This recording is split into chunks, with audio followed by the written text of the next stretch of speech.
Hi viewers, నా పేరు doctor Kranthi Kumar Reddy, consultant andrologist, Jai andrology and men's health. మాకు విజయవాడ, వైజాగ్, రాజమండ్రి మరియు నెల్లూరులో బ్రాంచెస్ ఉన్నాయి. అండ్ కొత్తగా మేము కర్నూలులో కూడా బ్రాంచ్ స్టార్ట్ చేశాము. నేను మగవాళ్ళకి ఎటువంటి సెక్షువల్ సమస్యలు ఉన్నా, అంటే అంగస్తంభన, శీఘ్రస్ఖలనం లాంటి సెక్షువల్ సమస్యలు ఏదైనా ఉన్నా, లేదా ఇతర ఏ రకమైన సెక్షువల్ సమస్యలు ఉన్నా, లేకపోతే మగవాళ్ళలో వీరకణాల కౌంట్లో కానీ కదలికలో కానీ ఏదైనా ఇబ్బంది ఉండి పిల్లలకి ఇబ్బంది పడుతున్నా, నేను ఇటువంటి ప్రాబ్లమ్స్కి నేను ట్రీట్మెంట్ చేస్తాను. ఈ వీడియోలో నేను ముందుగా మగవాళ్ళకి అసలు సెక్షువల్గా చాలామంది కామన్గా ఎదుర్కొనే సెక్షువల్ సమస్య ఏంటి అనంటే అంగస్తంభన సమస్య, అంటే ఎరెక్టైల్ డిస్ఫంక్షన్ అంటారు. అయితే ఈ ఎరెక్టైల్ డిస్ఫంక్షన్ సమస్య అనేది అసలు రావటానికి గల కారణాలు ఏమిటి అనేది చాలామంది మీకు యూట్యూబ్లో చెప్తా ఉంటారు. అసలు దానికన్నా ముందు అసలు నార్మల్గా మగవాళ్ళకి ఈ అంగస్తంభన అంటే ఎరెక్షన్ సెక్స్లో కలుద్దాం అనుకున్నప్పుడు అంగం ఏ విధంగా గట్టిపడిద్ది, అది గట్టిపడటానికి సెక్స్ చేయడానికి ఉన్న మెకానిజం ఏమిటి అనేది ముందు కనుక మీరు కరెక్ట్గా తెలుసుకున్నట్లయితే గట్టి పడకపోవటానికి కారణం ఏంటనేది మీకే ఈజీగా అర్థమైపోయింది. మీకు ఎప్పుడైనా సరే వీడియోల్లో చాలామంది అంగస్తంభన సమస్య ఎలా వచ్చిద్ది, లేకపోతే దానికి ఏం ట్రీట్మెంట్ తీసుకోవాలని అంతే మట్టుకే చెప్తారులే కానీ అసలు అంగం ఎందుకు గట్టిపడిద్ది, ఆ గట్టిపడటానికి గల కారణం ఏమిటి, రక్త సరఫరా ఏ విధంగా వచ్చిద్ది అనేది మీకు ఇప్పుడు దాకా వీడియోలు ఎవరూ చెప్పుంటారు. నేను ఈ వీడియోలో అసలు అంగం యొక్క రక్త సరఫరా, పెన్నిస్కి ఉండే బ్లడ్ సప్లై ఎలా ఉంటుంది, నర్వ్ సప్లై ఎలా ఉంటుంది, ఆ బ్లడ్ సప్లై వచ్చినప్పుడు ఏ విధంగా గట్టిపడిద్ది అండ్ గట్టిపడకపోవటానికి కారణాలు ఏమిటి అనేది ఈ వీడియోలో నేను డీటెయిల్గా చెప్తాను. ముందుగా ఎవరిలో అయినా సరే అంగంలో సెక్షువల్గా కలుద్దాం అనుకున్నప్పుడు ముందుగా ఈ కార్పోరా క్యావర్నోజా అనేది 2 సిలిండర్లు ఉంటాయి పెన్నిస్లో. ఎవరికైనా సరే మగవాళ్ళకి సెక్షువల్ కోరికలు వచ్చినప్పుడు కానీ, లేకపోతే సెక్స్లో కలుద్దాము అనుకున్నప్పుడు కానీ, లేకపోతే ఏదన్నా పాన్ వీడియోస్ చూసి మ్యాస్ట్రుబేషన్ చేసుకున్నప్పుడు కానీ, సెక్స్ ఆలోచనలు వచ్చినప్పుడు ఎప్పుడైనా సరే పెన్నిస్లోకి బ్లడ్ సప్లై ఎక్కువగా వచ్చింది.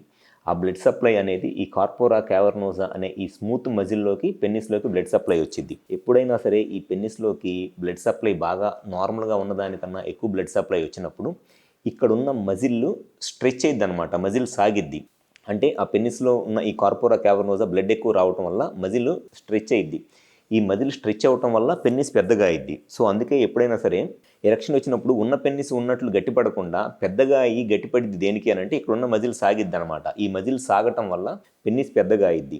నెక్స్ట్ స్టేజ్లో ఏమైంది అని అంటే ఎప్పుడైనా సరే పెన్నిస్కి వచ్చిన బ్లడ్ సప్లై ఎరెక్షన్ మెయింటైన్ అవ్వాలి అని అంటే దీంట్లో వచ్చిన బ్లడ్ సప్లై మళ్ళీ లీక్ అవ్వకుండా ఉండాలి. వచ్చిన బ్లడ్ సప్లై వచ్చినట్టు దీంట్లోనే ఉంటేనే పెన్నిస్ పెద్దగా అయ్యిద్ది, ఆ గట్టితనం అనేది మెయింటైన్ అయ్యిద్ది. సో ఆ గట్టితనం మెయింటైన్ అవటం కోసము ఈ మజిల్ స్ట్రెచ్ అయినప్పుడు ఈ వెయిన్స్ అనేవి ఉన్నాయి కదండి, బ్లూగా కలర్ ఉండేవి.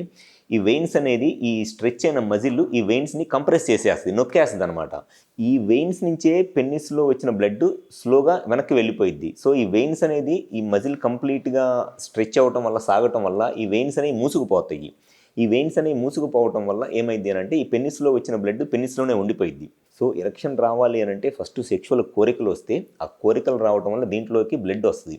ఈ బ్లడ్ రావటం వల్ల ఇక్కడ ఉన్న మజిల్ సాగి ఈ వెయిన్స్ని మూసేస్తుంది. ఈ వెయిన్స్ని మూసేయటం వల్ల పెన్నిస్లో వచ్చిన బ్లడ్ పెన్నిస్లోనే ఉండటం వల్ల ఎరెక్షన్ వచ్చింది.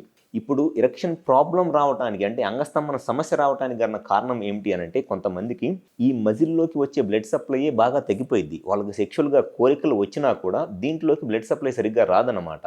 సో దానివల్ల ఏమైంది, బ్లడ్ సప్లై సరిగ్గా రాకపోవటం వల్ల వాళ్ళకి సెక్స్ చేద్దాం అనుకున్నప్పుడు జస్ట్ అంగం సైజు పెరిగిద్ది, ఉన్నదానికన్నా జస్ట్ అంగం సైజు పెరిగిద్దిలే కానీ పూర్తిగా పెద్దగా అవ్వదు, గట్టిపడదు. అది ఒక ప్రాబ్లము బ్లడ్ సప్లై లేకపోవటం వల్ల. కొంతమందిలో ఏమైంది, దీంట్లోకి బ్లడ్ సప్లై వచ్చిద్ది, బ్లడ్ సప్లై బాగానే వస్తున్నా ఇక్కడున్న ఈ మజిల్ ఉంది చూశారు, ఈ మజిల్ అనేది బాగా హార్డ్ అయిపోయింది అనమాట, బాగా గట్టిగా అయిపోయింది మజిల్. సో ఆ బ్లడ్కున్న ఫోర్స్ సరిపోదు ఈ మజిల్ని స్ట్రెచ్ చేయడానికి, మజిల్ సాగటానికి ఈ బ్లడ్కున్న ఫోర్స్ సరిపోకపోవటం వల్ల అక్కడ ఎరెక్షన్ సరిగ్గా రాదు. థర్డ్ ప్రాబ్లం ఏమైందంటే పెన్నిస్కి బ్లడ్ సప్లై వస్తుంది, మజిల్ కూడా కంప్లీట్గా స్ట్రెచ్ అయ్యిద్ది, కానీ ఈ వెయిన్స్ అనేది కంప్లీట్గా మూసుకుపోవన్నమాట. ఈ వెయిన్స్ అనేది కంప్లీట్గా మూసుకుపోకపోవటం వల్ల ఏమైంది అని అంటే ఈ వెయిన్స్ ఓపెన్ అయ్యే ఉంటాయి. ఈ వెయిన్స్ ఓపెన్ అయ్యే ఉండటం వల్ల ఏమైంది అంటే పెన్నిస్కి ఒక పక్క నుంచి బ్లడ్ వస్తూ ఉంటుంది, ఇంకో పక్క నుంచి బ్లడ్ బయటికి వెళ్ళిపోతూ ఉంటుంది. సో ఎప్పటికీ ఆ పెన్నిస్లో ఉన్న మజిల్ కంప్లీట్గా ఫిల్ అవ్వదు. దానివల్ల కూడా ఎరెక్షన్ ప్రాబ్లమ్స్ వస్తాయి. సో ఎరెక్షన్ ప్రాబ్లం రావడానికి మెయిన్ రీజన్ ఒకటి పెన్నిస్కి వచ్చే బ్లడ్ సప్లైలో అయినా ప్రాబ్లం ఉండాలి. సెకండ్ వచ్చేసి పెన్నిస్కి బ్లడ్ వస్తున్నా కొంతమందిలో ఆ మజిల్ అనేది హార్డ్ అయిపోయి మజిల్ కంప్లీట్గా స్ట్రెచ్ అవుదనమాట, దానివల్లన్నా ఉండాలి. థర్డ్ ప్రాబ్లం వచ్చేసి పెన్నిస్కి బ్లడ్ వస్తున్నా మజిల్ స్ట్రెచ్ అవుతున్నా ఈ వెయిన్స్ అనేది మూసుకుపోకుండా అంటే కొలాప్స్ అవ్వకుండా ఉంటాయి అన్నమాట. కొంతమంది ఓపెన్ అయ్యే ఉంటాయి వెయిన్స్, దాన్ని వీనస్ లీక్ అంటారు. జనరల్గా ఈ 3 ప్రాబ్లమ్స్ ఉంటాయి పెన్నిస్కి బ్లడ్ సప్లైలో ఏదైనా ప్రాబ్లం ఉండి ఎరెక్షన్స్ ప్రాబ్లం రావడానికి. సో మనం ఫస్ట్ ఎరెక్షన్ ప్రాబ్లం అంగస్తంభన సమస్య ఉన్నప్పుడు దానికి కారణం ఏంటి అనేది తెలుసుకోవాలి. బ్లడ్ సప్లై రావట్లేదా, లేదా బ్లడ్ వస్తున్నా అక్కడున్న మజిల్ సరిగ్గా లేదా, లేకపోతే బ్లడ్ వస్తుంది మజిల్ బాగానే ఉంది కానీ వచ్చిన బ్లడ్ లీక్ అయిపోతుందా, ఈ మూడిట్లో ఏ కారణం వల్ల ఈ అంగస్తంభన సమస్య లేదా ఎరెక్టైల్ డిస్ఫంక్షన్ ప్రాబ్లం వచ్చింది అని కరెక్ట్గా తెలుసుకుంటేనే మనం దానికి కరెక్ట్గా ట్రీట్మెంట్ చేయగలము. అంతేగాని అంగస్తంభన సమస్య అనగానే ప్రతిదానికి వైగ్రా ట్యాబ్లెట్స్ వేసుకోవడం పరిష్కారం కాదు. సో ఎవరైనా సరే అంగస్తంభన సమస్యతో బాధపడతా సెక్షువల్గా ఇబ్బంది పడుతుంటే ముందు మీరు మీ అంగస్తంభన సమస్యకి కారణం ఏంటి అనేది కరెక్ట్గా తెలుసుకుంటే దానికి గ్యారంటీగా చాలా బెటర్గా ట్రీట్మెంట్ చేయవచ్చు. సో ఎవరైనా సరే ఈ అంగస్తంభన సమస్యతో బాధపడతా సెక్షువల్గా ఇబ్బంది పడుతుంటే కుదిరితే ఒకసారి విజయవాడ, వైజాగ్, రాజమండ్రి మరియు నెల్లూరులో బ్రాంచెస్ ఉన్నాయి మాయి. అండ్ ఇప్పుడు కొత్తగా కర్నూలులో కూడా స్టార్ట్ చేశాము. ఒకసారి వచ్చి కలిస్తే గ్యారంటీగా మీ అంగస్తంభన సమస్యకి గల కారణం ఏమిటి అనేది కరెక్ట్గా నేను ఐడెంటిఫై చేసి కరెక్ట్గా ఆ ప్రాబ్లంకి ట్రీట్మెంట్ చేయడం జరిగింది కాబట్టి రిజల్ట్స్ అనేవి చాలా బెటర్గా ఉంటాయి. సో ఎవరైనా సరే ఈ అంగస్తంభన సమస్యతో బాధపడుతుంటే ఒకసారి వచ్చి హాస్పిటల్ ఫోన్ నెంబర్ కాల్ చేసి కన్సల్ట్ అవ్వండి. మీకు మ్యాక్సిమం బెనిఫిట్ అనేది జరిగిద్ది. Thank you.